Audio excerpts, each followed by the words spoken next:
시청자 여러분 안녕하십니까. 오늘은 여러분들 잘 알고 계시는 탕자의 비유 있잖아요. 탕자의 비유, 아버지와 두 아들.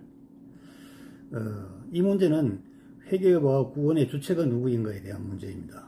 우리가 얼핏 생각하면은 탕자가 주체인 것처럼, 탕자가 주인공인 것처럼 이렇게 해석을 해봤는데, 오늘은 다른 시각에서 한번 살펴보겠습니다. 성경의 해석은 첫째, 인본주의 해석을 거부하는 겁니다. 사람의 입장에서, 사람의 관점에서 성경을 해석하면 반드시 에러와 오류를 범하게 되어 있습니다. 무당 잡교에서 벗어나 진리의 본질을 찾자, 이러한 취지에서 제가 이 강의를 하고 있습니다. 여러분께 질문 하나 드리겠습니다. 예수님께서 이 땅에 오신 목적이 무엇일까요?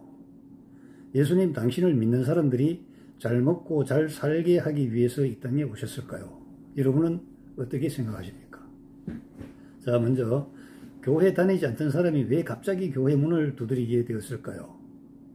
교회에 나가서 무슨 말을 듣고 싶어서 예배당에 나가게 되었을까요? 또 교회 출석을 했을 때 어떤 말을 해주는 사람이 가장 고마웠습니까? 예수님께서 당신을 믿는 사람들을 잘 살게 해 주시겠다면 어느 정도 가이드라인을 주셨겠죠. 그리고 당신께서도 최소한 그 가이드라인 정도는 살다가 가셨겠죠. 예수님을 살해한 자들이 씌운 죄명이 무엇입니까? 뇌물을 받았다거나 나쁜 방법으로 재물을 거머쥐었다거나 고대광실에서 호의호식하면서 살았다는 죄명, 그 어느 것 중에 하나 정도는 있어야 되는 것 아닙니까? 그런데 하나도 없잖아요. 그렇게 살다가 가신 분에게 당신을 믿을 테니 잘 먹고 잘 살게 해달라고 조른다면은 됩니까? 안 됩니까? 그냥 조르기 미안하니까 헌금이라는 명목으로 조금 내놓고, 또 11조라는 명목으로 조금 내놓고 100배, 60배, 30배로 돌려달라고 한다면요, 이 사람의 도리가 아니죠. 성도의 도리는 더더욱 아니고요. 제가 아는 어떤 목사 한 사람이 있는데, 이걸 사입이라고 해야 되나 뭐라고 해야 되나요? 정상적인 과정은 일탈한 것은 분명합니다. 돈을 불리는 재주가 아주 뛰어나다고, 탁월하다고 소문이 났어요. 그 목사에게 돈을 바치면은요, 1000배 만배로 불려준다고 합니다. 실제로 어떤 할머니가 말입니다, 7억을 맡겼어요. 집을 판 돈을 7억을 맡긴다는 겁니다.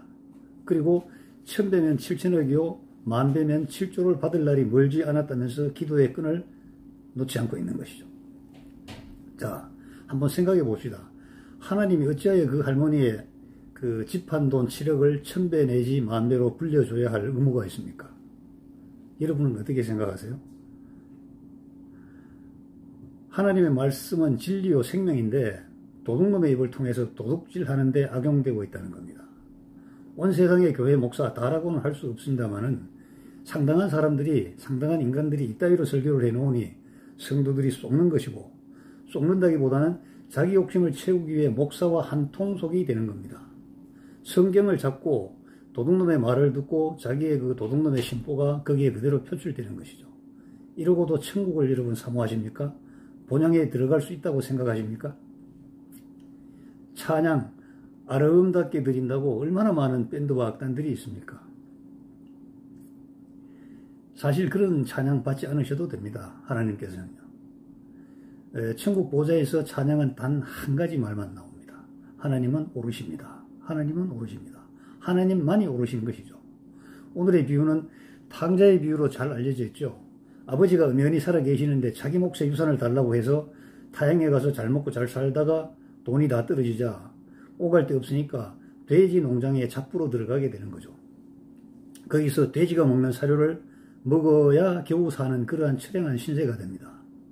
돼지와 서로 다투어야 그 사료, 지음 열매로 얘기되는 그 사료를 입에 넣을 수가 있는 겁니다.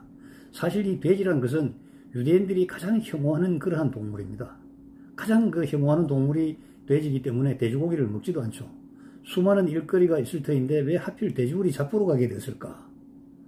거기서 이제 고생을 하다가 문득 생각이 납니다. 아버지, 우리 아버지는 부자인데, 아버지 집에 가면 먹을 것이 많은데, 일꾼도 굉장히 많은데, 그런데 나는 유산을 미리 달라고 해서 다 탕진을 했으니까 돌아가더라도 아들의 지위는 달라고 할 수가 없겠지. 그래서 나는 종들하고 똑같은 그러한 대우만 해달라고 아버지한테 한번 얘기를 해볼까? 이렇게 해서 이제 집으로 돌아가게 됩니다. 고향으로. 그런데 이 사람은 마을 어귀에 들어가면 반드시 동네 사람들에게 잡혀서 문매를 맞아서 죽을 운명입니다. 그 당시 유대인들의 율법은 죽여도 괜찮습니다. 아니죠. 반드시 죽여야 됩니다. 그런데 마을 어귀에 들어가기도 전에 멀리서 아버지가 미리 알고 쫓아나오셔서 아들을 을사앉는 것이죠. 그리고 아들을 데리고 가서 목욕시키고 옷 갈아입히고 가락지 끼우고 그리고 송아지를 잡아서 잔치를 벌이는 겁니다. 자, 이런 그 스토리인데 아버지 말 잘 듣는 그 첫째 아들이 있어요. 하라는 대로 다 했습니다. 아버지 밑에서 일도 열심히 했고 그날 또 들에서 일을 하고 돌아오는데 집에서 잔치 소리가 나는 거예요. 이게 어찌된 영문인가 하고 종을 불러서 물어보니 당신의 동생이 타지에 나갔다가 죽기 직전에 아버지한테 돌아왔고 지금 잔치를 벌이노라. 이 그 형인 그 첫째 아들은 이것을 용서할 수가 없어요. 이런 정말 훌의 자식이 있나. 그래서 집안에 들어가지도 않고 마당에서 집안의 잔치판을 보면서 울분에 사로잡힙니다. 씩씩거리며. 그런데 이제 아버지가 나옵니다.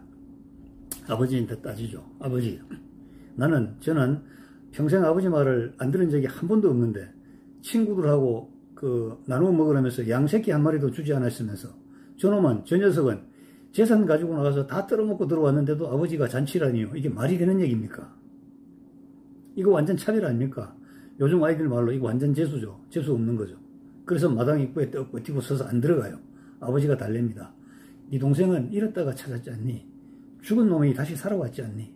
그리고 내 자산은 어차피 다 네 거 아니냐? 들어가자. 잔치상으로 들어가자. 이렇게 이제 얘기를 하는 겁니다.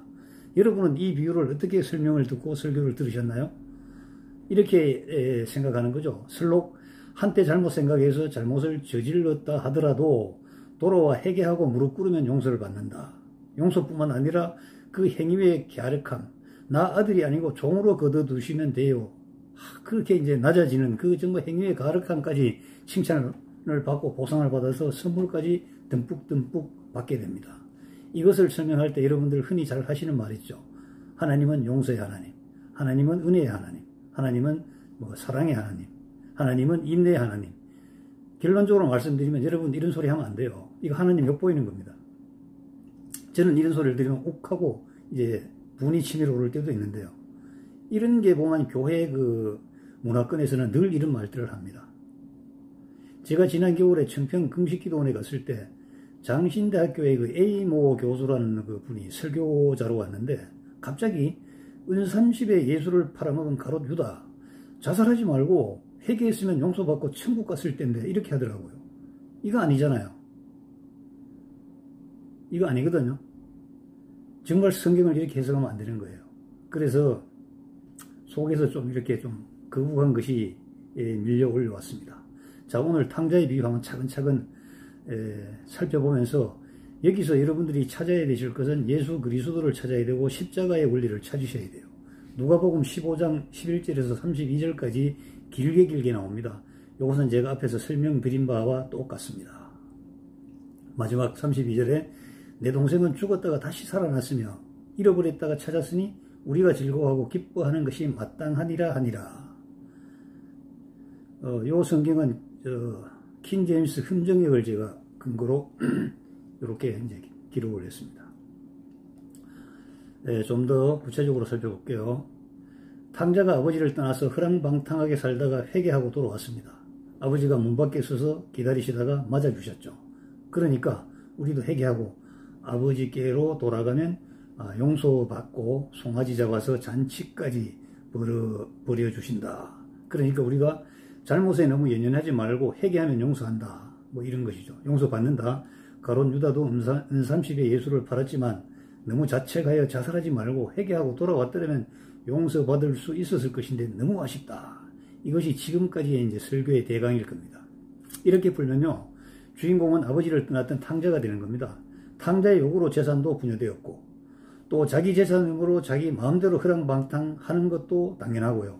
그리고 줄이게 되어서 돼지우리에 가서 돼지를 치면서 돼지 사료를 다투어 먹어야 하는 것도 당연하고요. 그러다가 문득 아버지를 생각하게 된 것도 탕자 자신의 의지입니다. 또 아버지께로 돌아가서 아들이 아니라 종처럼 대해달라고 머리를 조아리는 것. 자기의 잘못을 누구보다 잘 아는 아들이었기에 아버지의 아들이 아니라 종으로 받아달라고 간청하는 낮아짐의 자세도 엿볼 수가 있죠. 아버지는 아들이 기특하여 용서하고 좋은 옷을 입히고 살찐 송아지를 잡아서 잔치를 베푸는 것입니다. 이거 얼마나 멋진 풀이입니까? 매우 이기적이며 인본주의적인 해석이 바로 이러한 겁니다. 이런 관점은요, 회개만 하면 용서받고 구원에 이룰 수 있다고 이렇게 믿는 알미니언주의자들의 해석 방법이고, 우리가 굉장히 위험시하는 이슬람 교도들의 해석 방법이 바로 이겁니다. 스토리로 해석한다면 이런 해석이 가능해요. 그 적혀진 글대로만 읽으면요. 그런데 하나님의 말씀은 스토리에 함유된 뜻을 밝히는 데 있는 것이죠. 그래서 알레고리적으로 해석을 해야 된다는 겁니다. 스토리는 글자를 해석하기 때문에 근거가 충분하다고 생각이 들지만요, 알레고리적 해석은 문자에 숨어있는 참뜻을 밝히는 것이기 때문에 잘못 생각하면 상상이나 추리라고 비난을 받을 수도 있는 것입니다. 성경이란 그 자체는 예수님을 설명하는 대서사적 기록입니다. 구약의 핵심은 오실 예수님을 설명하는 것이고, 신약의 핵심은 오신 예수님을 정확하게 그려내는 것이고, 계시록은 다시 오실 예수님에 관한 기록 그 자체라고 할 수 있습니다. 그러므로 해석이 애매한 내용일수록 예수님을 대입해서 십자가를 대입해서 생각하고 해석하는 것을 습관화시켜야 합니다. 애매하다고 해서 무성경화의 연사들처럼 입심 좋게 예수님을 마음대로 그려내면 절대로 안 돼요. 중세 암흑기에 마음대로 성경을 해석하지 못하도록 하기 위한 방편으로 어떻게 했죠? 성경을 창고에 넣고 잠궈버렸잖아요. 사제들도 특수한 몇몇 계층만 이 성경을 읽을 수 있게 했습니다. 많은 사람들은 성경이 뭔지 보는 그 자체가 금지되었잖아요. 그런데 이 공간을 누가 파고들었습니까? 이슬람이 파고든 거예요. 이 암흑의 세월에 이슬람이 파고들어서 기승을 부리고 지금 전 세계를 지금 먹어치우고 있는 겁니다. 고대 그 유대사회의 유산은 큰아들이 항상 동생들이 가져가야 될 유산의 합의 2배를 가져가도록 되어 있습니다. 또 유산은 사전에 상속받는 것이 아니라 요즘 말로 치면 퇴직금 중간 정산하는 것이 아니라 유산의 몫은 정해져 있지만 반드시 아버지가 사망한 다음에 나누어 갖는 것입니다. 우리나라 양반가에서도 분재기라는 게 있거든요. 분재기. 누구에게 얼마의 재산과 노비를 나눈다는 것을 기록해 놓은 겁니다. 저는 퇴계 이항 선생의 분재기를 한번 검토해 본 적이 있습니다. 다시 말씀드리면 유산이 정해져 있다 하더라도 소유권과 처분권과 관할권이 부모에게 속해 있습니다. 만약 부정한 방법으로 유산에 손을 댄다면 죽여도 괜찮습니다. 신명기 21장에 아주 잘 설명이 되어 있습니다. 21장 18절에서 21절의 말씀입니다. 마지막에 그의 도시의 모든 사람이 그를 돌로 쳐서 죽일지니 너는 이같이 하여 너희 가운데서 악을 제거할지라. 악을 제거하는 수단입니다. 그리하면 온 이스라엘이 듣고 두려워하리라고 되어 있습니다. 만약에 이런 율법을 우리에게 적용한다면 아마 여기도 살아서 제 강의를 들을 사람 단 한 사람도 없을 겁니다. 부모의 마음을 아프게 하는 자식은 돌로 쳐 죽여도 된다는 문화가 시퍼렇게 살아있는 사람들에게 예수님은 둘째 아들의 얘기를 꺼내신 것이죠. 아마도 유대인들은 예수님이 말씀하시는 둘째에 대한 분노와 적개심을 느끼고도 남았을 상황입니다. 유산의 몫을 달라는 것은 아버지 빨리 죽으라는 것이죠. 이게 바로 폐역한 자식입니다.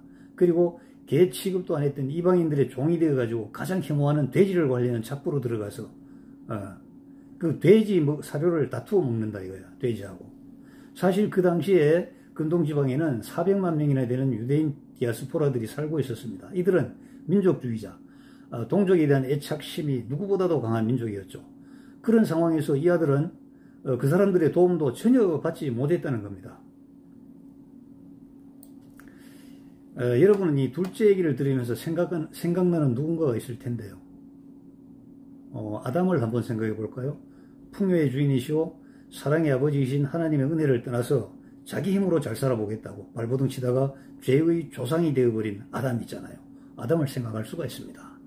아담의 후손인 우리의 모습 똑같습니다. 아담의 형상을 그대로 닮았기 때문에 풍요한 하나님의 은혜가 있음에도 불구하고 자기 힘으로 더 좋은 것을 찾고자 혈안이 되어서 하나님이 주신 시간과 능력을 허비하는 여러분과 저의 모습이 바로 이 모습 아니겠습니까? 둘째가 아버지에게 돌아오는 순간을 정확하게 보셔야 됩니다. 누가복음 15장 17절에서 18절 말씀인데요. 그제야 그가 정신을 차리고 개역 개정판에는 이에 스스로 돌이켜, 요 스스로라는 말이 대단히 중요합니다. 스스로 돌이켜라고 되어 있죠. 이르되 내 아버지께는 빵이 풍족하여 나누어 줄 수 있는 품꾼이 얼마나 많은가. 그런데 나는 굶어 죽는구나. 내가 일어나 내 아버지께 가서 그분께 이르기를 아버지 내가 하늘을 대적하여 죄를 짓고 아버지 앞에 죄를 지었사오니 이렇게 돼 있죠.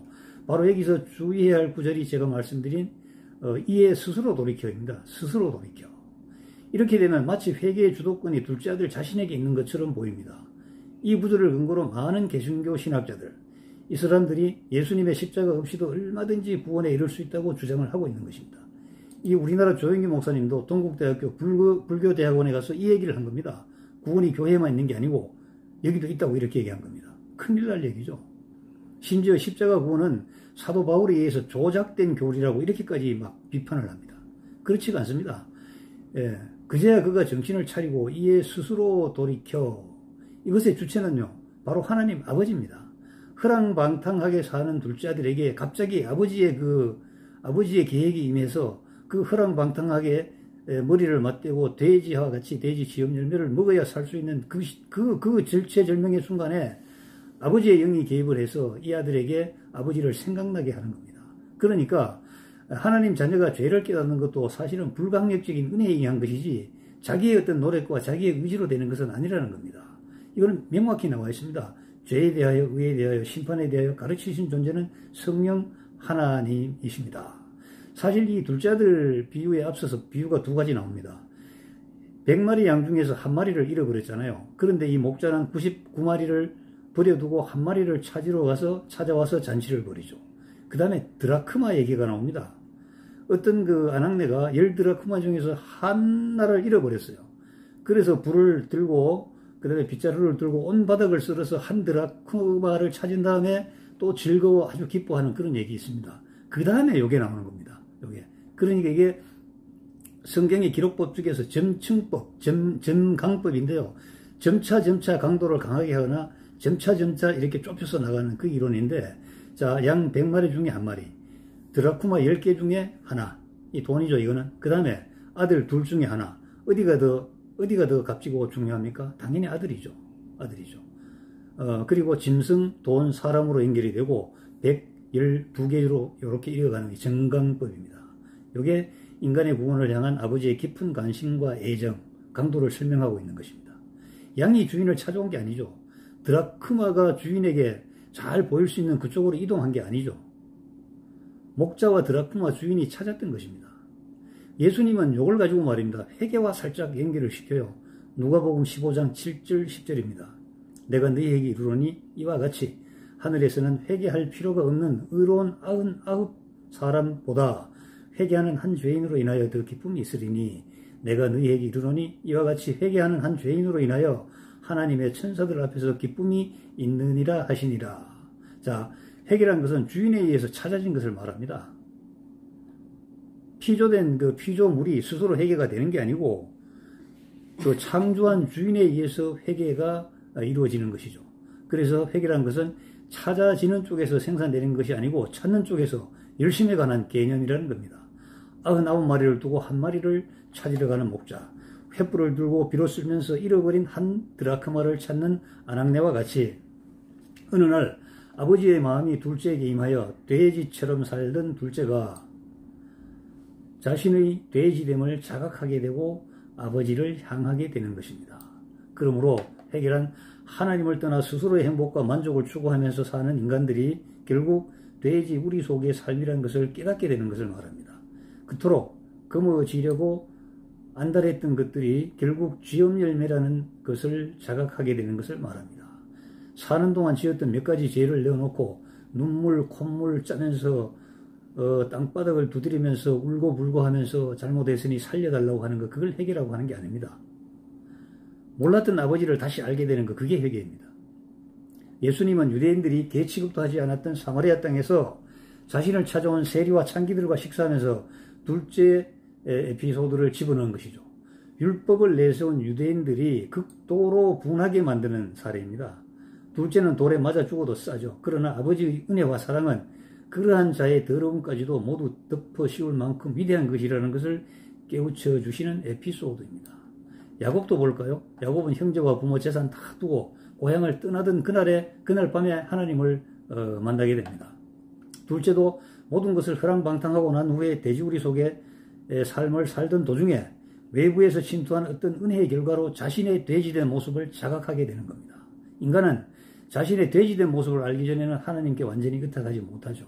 그렇기 때문에 구원을 얻은 성도들에게도 자신의 무력함과 불가능함을 계속 폭로당하는 겁니다. 구원을 받고 나서도 계속 무력함과 불가능함이 폭로되는 것이죠.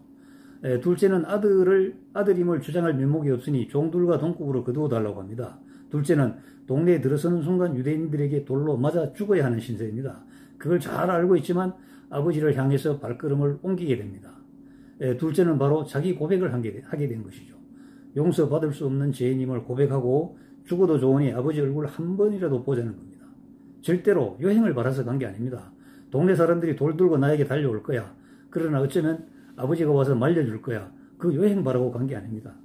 아마도 유대인과 바리새인들은요, 동네 초입에서 돌에 맞아 죽은 둘째 이걸 연상하고 있었을 거예요. 예수님께서 말씀하시는 에피소드를 듣는 순간 그 율법자 유대인들과 바리새인들은 이걸 연상하고 있었을 겁니다. 그런데 기다리고 있던 아버지가 먼저 달려나가죠. 동네 사람들이 손을 쓰기 전에 달려나가 아들을 이렇게 끌어안아 버립니다.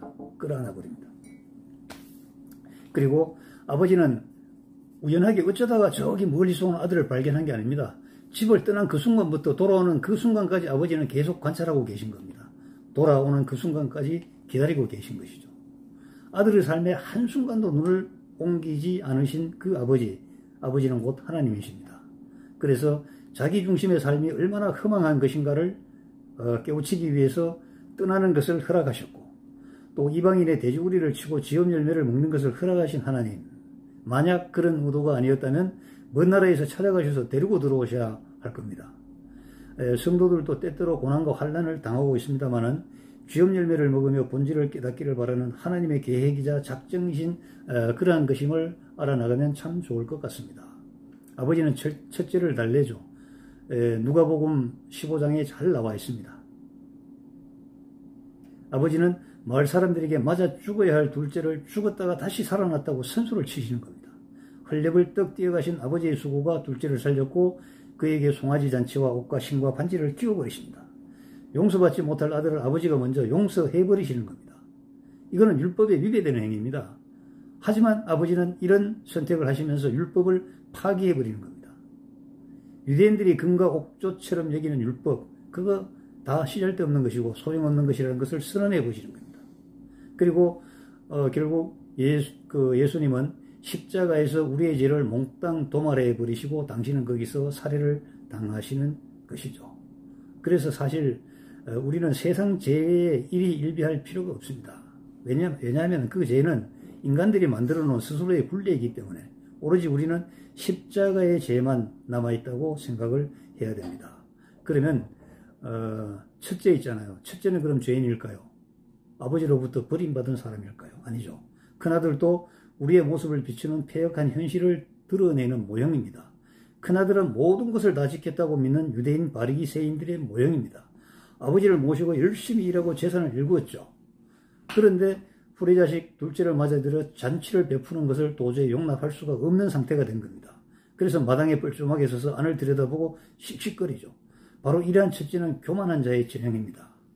첫째도 둘째도 다 품으시고 잔치에 부르시는 풍성한 하나님의 은혜, 아버지의 은혜를 잘 깨닫지 못하는 그러한 부류입니다.